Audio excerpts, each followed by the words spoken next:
Well, that is the Prime Minister, as I said, not holding out any grand promises, not even articulating what the road ahead will look like, but very clearly articulating the solutions to the specific problems at hand. For more on what we should make of this, we're now joined by Vinod Sharma and the President of the CII, Godrej. Mr. Godrej, let me come to you first and then I'll go to Vinod Sharma. What did you make of what the Prime Minister had to say? Because while he didn't go into, holding out a reform agenda, he was very clear about communicating the message, the need for why these tough decisions have been taken.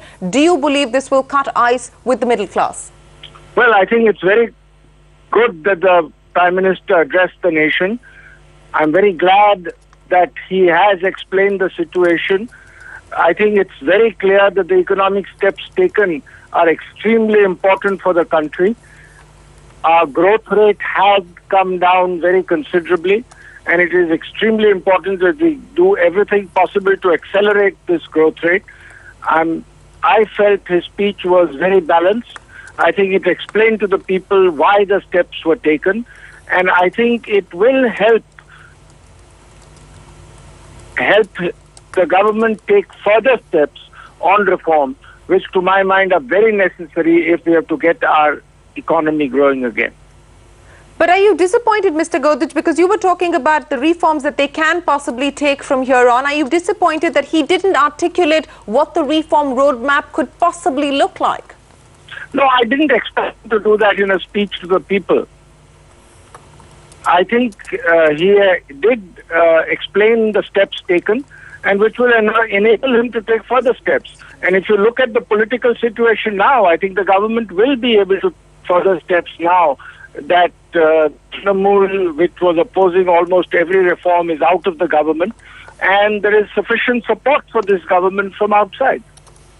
But I want to understand how corporate India is getting that kind of confidence, because if you talk about any of the big ticket items, even insurance or pension or the land bill or GST, you need numbers in Parliament for all of that to go through. Kapil Sibal telling us just a short while ago that on insurance you need to have the numbers in Parliament, and we don't, so there's no question of legislative action getting cleared.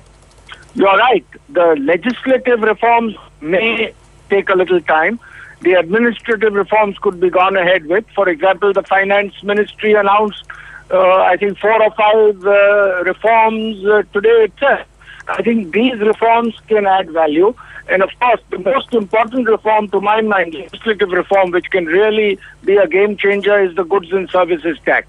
So I think the government should concentrate on getting that passed. The CII is working very hard with the states, with the opposition, with the government to get the GST implemented as soon as possible, because it will add 1.5 to 2 percentage points to our GDP growth, other things being equal. Right.